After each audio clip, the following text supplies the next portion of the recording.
Indian വാർത്തയുടെ മറ്റൊരു കൃഷിയിടത്തിൽ നമ്മൾ എത്തി നിൽക്കുന്നത് തൃശൂർ അന്തിക്കാട് മാങ്ങാട്ടുകരയിൽ രാജൻ വെട്ടിയാട്ടിൽ എന്ന കർഷകന്റെ കൃഷിയിടത്തിലാണ്. അദ്ദേഹത്തിന്റെ വീടിന് ചുറ്റുമുള്ള 1 ഏക്കർ സ്ഥലത്ത് പ്രധാനമായും കിഴങ്ങ് വിളകളാണ് അദ്ദേഹം കൃഷി ചെയ്യുന്നത്. ഇതുപോലെ മരച്ചീനി, ഒപ്പം ചേന, ചേമ്പ്, കാച്ചിൽ.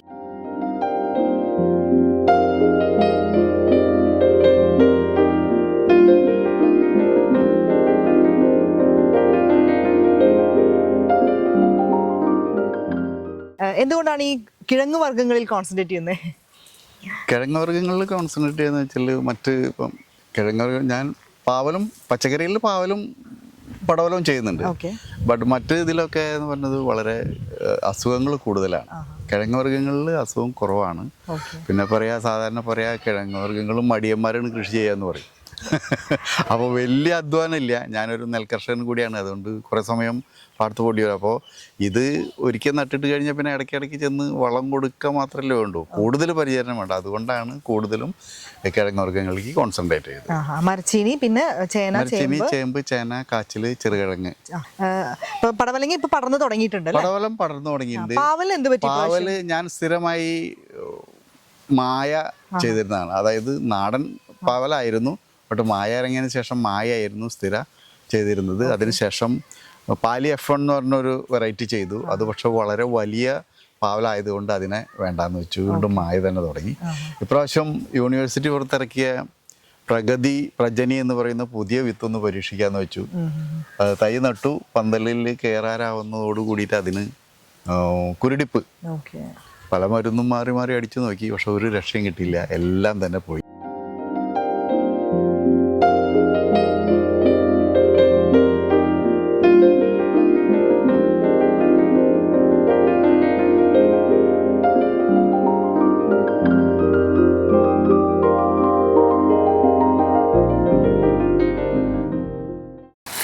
ഇത് ശീമച്ചേമ്പ്, ഞങ്ങളുടെ നാട്ടിൽ വടക്കംപട്ട എന്ന് പറയും, പലയിടത്തും പല പേരിലാണ് അറിയപ്പെടുക. ഇതേപോലെ വിളവെടുപ്പ് കഴിഞ്ഞ് കൂട്ടിയിട്ടിരിക്കുകയാണ്. ഇനി ഇത് മഴ കിട്ടുമ്പോൾ മുറിച്ച് നടും.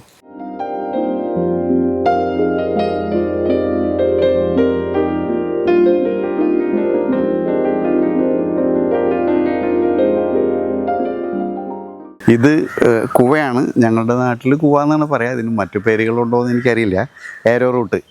ഇതിപ്പം പറിച്ചു കഴിഞ്ഞ് അതിൻ്റെ കിഴങ്ങിൽ നിന്ന് 100 എടുത്തതിന് ശേഷം അടുത്ത സീസണിന് വേണ്ടിയിട്ട് ഇവിടെ കൂട്ടം കൂടി വെച്ചിരിക്കുക. എന്നാൽ മഴ കിട്ടിയാൽ മാത്രമേ ഇനി ഇത് പറിച്ച് നടുകയുള്ളൂ.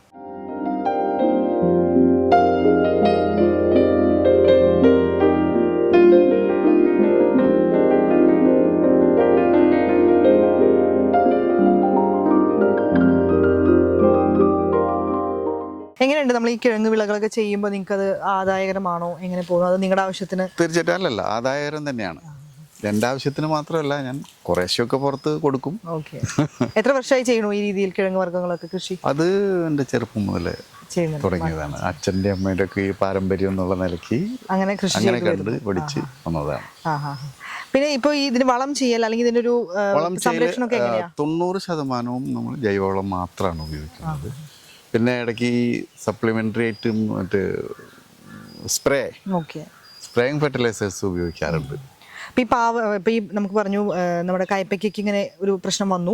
ഇതൊക്കെ ശരിക്കും കർഷകർക്ക് വരുന്ന ഒരു വലിയ വെല്ലുവിളിയാണ്. ഒരുപാട് പൈസ സ്പെൻഡ് ചെയ്ത് നിലമൊരുക്കി പന്തലൊക്കെ ഇട്ട് ചെയ്ത് വരുമ്പോൾ ഇങ്ങനെ വരുമ്പോൾ ശരിക്കും വളരെ ബുദ്ധിമുട്ടാണ്. അപ്പോൾ ഇത്തരം സാഹചര്യത്തിൽ നിങ്ങൾ ഇനിയിപ്പോൾ അതെന്താ ചെയ്യുക? അതൊക്കെ നശിപ്പിച്ച് കളയും, വീണ്ടും ചെയ്യും. തളരില്ലേ നമ്മൾ? വീണ്ടും നമ്മൾ മായ ചെയ്യും. ഇതുവരെ തളർന്നിട്ടില്ല, വീണ്ടും മായയിലേക്ക് തന്നെ പോകാനുള്ള ഒരു തയ്യാറെടുപ്പിലാണ്.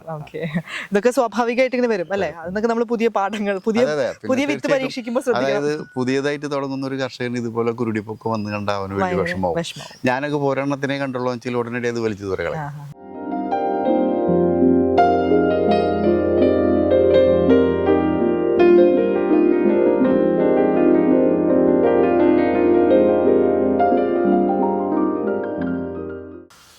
പരമ്പരാഗതമായി കൃഷി ചെയ്തു വരുന്ന രാജൻ ചേട്ടൻ ഇത്തരത്തിലുള്ള ചില തിക്താനുഭവങ്ങളൊക്കെ ഉണ്ടെങ്കിലും അതിനെയൊക്കെ അതിജീവിച്ച് ഇനിയും പുതിയ പാഠങ്ങൾ ഇതിൽ നിന്നൊക്കെ ഉൾക്കൊണ്ടുകൊണ്ട് അദ്ദേഹം മുന്നോട്ട് തന്നെ പോവുകയാണ്. കൃഷി അവരുടെയൊക്കെ രക്തത്തിൽ അലിഞ്ഞു ചേർന്നത് കൊണ്ട് തന്നെ പുതിയ പരീക്ഷണങ്ങളും അല്ലെങ്കിൽ പുതിയ വിളകളും ഒക്കെയായി അവർ ഇനിയും ഒരുപാട് മുന്നോട്ട് പോകും. എന്തായാലും എല്ലാവിധ ആശംസകളും. കൃഷിയിടത്തിൽ ഇനി മറ്റൊരു കൃഷിയിടവുമായി വ്യത്യസ്തമായ കാഴ്ചയുമായി നമുക്ക് വീണ്ടും കാണാം. നമസ്കാരം.